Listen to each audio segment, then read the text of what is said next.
बढ़ते आगे और अब वक्त है हमारी खास सीरीज मार्केट आउटलुक का।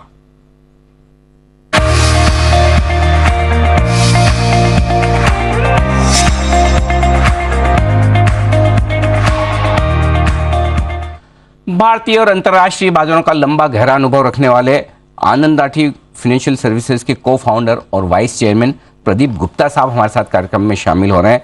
आज जानेंगे हम उनसे भारतीय बाजारों के आगे के डायरेक्शन के बारे में। प्रदीप जी, बहुत बहुत स्वागत है आपका। सर, धन्यवाद हमें समय देने के लिए। सबसे पहले शुरुआत ग्लोबल मार्केट से की जाए। जिस तरह का मूड माहौल है, अमेरिका से दबाव हम पर भी बन रहा है, बताएं सर, क्या उम्मीदें रखी जाए आगे? ग्लोबल मार्केट्स का आउटलुक कैसा दिख रहा है? नमस्कार अनिल एंड जी, दर्शकों जी बिजनेस के दर्शकों का हार्दिक स्वागत एंड आभार।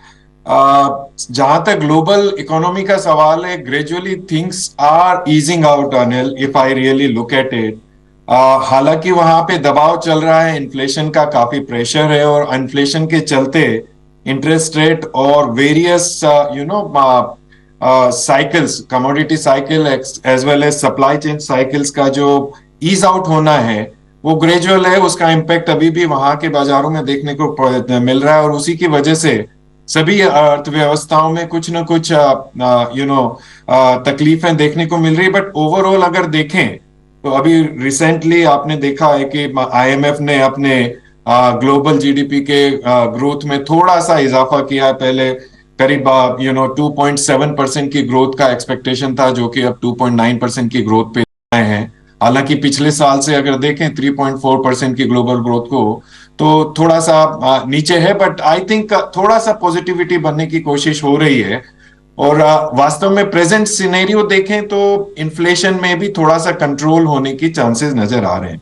बट ये सभी चीजें अगेन लॉन्ग टर्म में किस तरह से सस्टेन करेगी और क्या चलेगा, क्योंकि ग्लोबल मार्केट में दो तरह के काम हो रहे हैं। जहां तक इकोनॉमीज का सवाल है, economies are struggling and trying to poise to come out from their challenging times. But at the same time, if we really see, apart from economy, जो दूसरा बड़ा geopolitical reason है, वो भी एक फैक्टर साइमल्टेनियसली चल रहा है। और जब तक वो जियोपॉलिटिकल रीजन आप समझते हैं कि काफी अनसर्टेनिटी में रहता है, क्या होगा, उसका इम्पैक्ट कैसे आएगा और किस तरह से सिचुएशन टर्न होंगी जियोपॉलिटिकल रीजंस में, ये एक बड़ा इम्पैक्ट सामने में देखने को मिलता है। तो वहां पे भी सिचुएशन ऐसी है कि अगर शॉर्ट टर्म में देखें तो काफी चैलेंजेस हैं, वॉलेटिलिटी देखने को मिलती है, थोड़े से कंसर्न्स देखने को मिलते हैं। बट लॉन्ग टर्म में धीरे धीरे इकोनॉमीज रिवाइव होने की कोशिश पे हो रही हैं। अगर मैं बात करूं चाइना, तो धीरे धीरे ओपनिंग अप हो रही है, जहां पे अभी तक कोविड का काफी बड़ा भारी था। तो वहां पे भी थिंग्स आर ग्रेजुअली इंप्रूविंग। जहां तक यूएस का सवाल है, US is also gradually coming out and trying to come out from their inflation side. Okay, बिल्कुल। तो ग्लोबली सिचुएशन थोड़ी बेहतर होने की उम्मीद आप कर सकते हैं। भारतीय बाजारों के लिए भी प्रदीप जी, ये साल अभी तक जो शुरुआती 2 महीने बहुत अच्छे रहे नहीं, दोनों ही महीने हमने नेगेटिव क्लोज देखी है। क्या उम्मीद की जाए? अब यहाँ से कुछ रिकवरी आनी चाहिए, थोड़ी कमजोरी और रहेगी? आपका क्या विजन है? अनिल जी, आई थिंक दो तरीके से भारतीय बाजारों में देखना पड़ेगा। जहां तक वैल्यूएशन का सवाल है, हम हमेशा लॉन्ग टर्म पे बेसिस करते हैं कि वैल्यूएशन कैसा लॉन्ग टर्म में दिखता है और लंबे समय में भारतीय अर्थव्यवस्था किस तरह काम करती है। तो जिस तरह से काम हुआ है, जिस तरह से policy matters define and design हुए हैं, जिस तरह से इस बजट में हमने इकोनॉमी को एड्रेस करने के कुछ एक पॉलिसीज देखी हैं, तो वो देखते हुए ऐसा लगता है कि हमारी इकोनॉमी अभी भी काफी अच्छे तरीके से ग्रो करेगी। और ये वास्तव में देखने को मिल रहा है। अभी भी अगर वर्ल्ड बाजार में देखें और भारतीय इकोनॉमी में देखें, तो हमारी इकोनॉमी अभी भी one of the fastest growing economy है। और ये आई थिंक हमेशा रहेगा। अब रह गई बात पिछले 2 महीने में, तो 2 महीने में शॉर्ट टर्म जब बात करते हैं, तो शॉर्ट टर्म में कई बार सेंटीमेंट्स और शॉर्ट टर्म ब्लिप्स जो आते हैं बाजार में, जो न्यूज आती है, उसका इम्पैक्ट हमेशा देखने को मिलता है और वो हमेशा रहेगा। और दूसरा सबसे बड़ा रीजन ये है कि आप ये मानते हैं हमेशा, जब रिस्क एंड रिटर्न दोनों एक दूसरे के साथी हैं और इन्वेस्टमेंट्स हमेशा रिटर्न को देख के चेज होता है, रिटर्न को कंपैरिजन में रिस्क देखने को चेज होता है।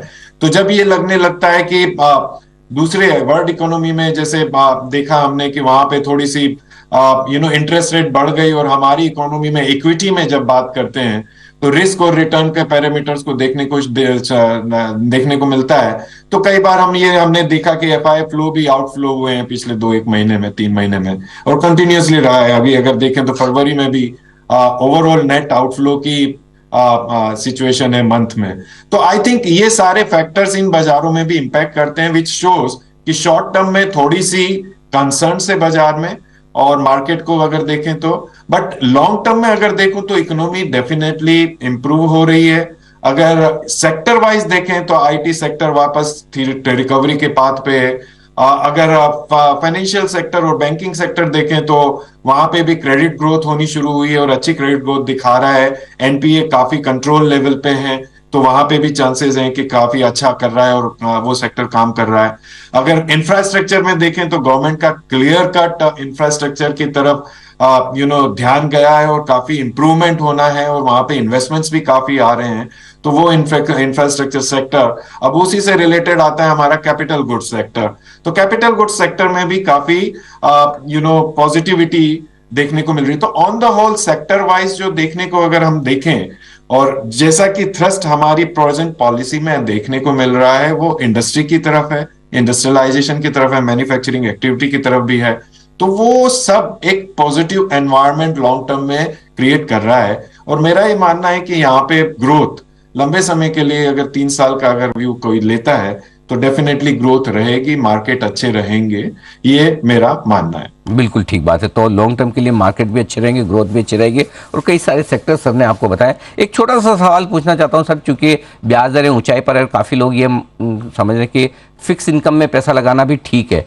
क्या लगता है रिस्क रिवॉर्ड के लिहाज से, जितनी रिस्क हम इक्विटी में लेते हैं, जितनी रिस्क हम डेट में लेते हैं, उस हिसाब से क्या इस वक्त डेट या फिक्स इनकम भी आकर्षक है?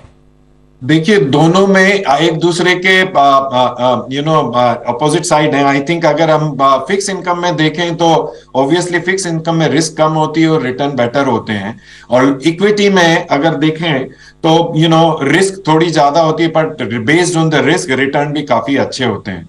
अब इक्विटी हमेशा एक ऐसा इंस्ट्रूमेंट है जिसको कि हम 3 6 महीने, 8 महीने या साल भर के लिए नहीं देखना चाहिए, और ना ही किसी निवेशक को इस तरफ ध्यान देना चाहिए अगर वो इक्विटी में निवेश कर रहा है। जब तक उसका ध्यान 3 से 5 साल प्लस का नहीं है, तब तक इक्विटी इज एन इंस्ट्रूमेंट।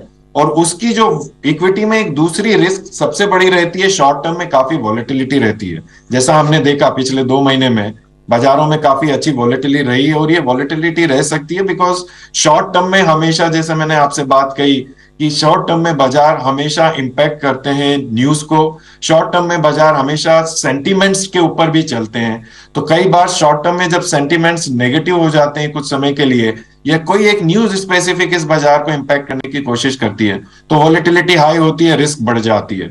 तो उस शॉर्ट टर्म की रिस्क को मिटिगेट करने के लिए, जो कि इक्विटी में लार्जर होती है, उसको मिटिगेट करने के लिए हमेशा हमें लंबा समय देखना चाहिए। और जो कि 3 से 5 साल प्लस का समय अगर हम देखें तो इक्विटी हमेशा से ही रिटर्न दी। आपसे एक यहाँ पे दर्शकों से मैं एक आंकड़ा शेयर करना चाहूंगा। हमने एक रिसर्च देखी थी कि इन डॉलर टर्म अगर हमने रिटर्न देखे हमारे बाजार के, तो 1 3 और 5 साल में इन डॉलर टर्म हमारी कंट्री में हमारी निफ्टी ने करीब अराउंड मार्केट ने 11.5% का रिटर्न दिया है डॉलर टर्म में, 1 3 और 5 साल में कॉन्स्टेंटली। और ये G20 में हमेशा पिछले किसी पीरियड में पहले मैदान पे रहा है, किसी पीरियड में 1 से 3 फर्स्ट 3 टॉप 3 में रहा है। इसी तरह अगर मैं बात करूं 10 15 और 20 साल की, तो अगेन डॉलर टर्म में हमारे बाजारों ने करीब 9.5 से 10.5% के बीच, 10.6% के बीच के रिटर्न दिए हैं। अगेन G20 की अगर मैं बात करूं और उससे अगर मैं कंपेयर करूं, तो हमारा मार्केट करीब अगेन टॉप 3 में रहा है। तो ये दर्शाता है कि कॉन्स्टेंटली इक्विटी में अगर निवेश करें, तो I think returns are bound to be are going to be good. और आई थिंक रिस्क मिटिगेट होती है। और शॉर्ट टर्म में अगर देखें, जैसा कि है, तो डेट में जो बात करें, जो इंटरेस्ट रेट साइकिल में जो बात करें, तो हाँ रिस्क कम होगी, बट रिटर्न रीजनेबल या स्टेटिक रहेंगे, ये मेरा मानना है। तो निवेशकों को सलाह के रूप में अगर अपन बात करें अनिल जी, तो सिंपल है कि अलोकेशन ऑफ पोर्टफोलियो बराबर रखना चाहिए based on their risk taking capabilities. दोनों सेगमेंट में कुछ ना कुछ अलोकेट करके रखना चाहिए, रादर देन किसी एक सेगमेंट में कंप्लीटली चले जाएं based on market condition. Perfect. तो आई थिंक ये जी, एक जी, जरूर सब निवेशकों को ध्यान में रखना चाहिए। जी, पोर्टफोलियो को बैलेंस बनाकर चलें, ये आपके लिए होगा बेहतर। बहुत बहुत धन्यवाद प्रदीप जी, हमें समय देने के लिए और हमारे दर्शकों को बाजार पर पूरा आउटलुक बताने के लिए। Thank you. 17,400 के ऊपर टिकता हुआ निफ्टी, आइए जल्दी से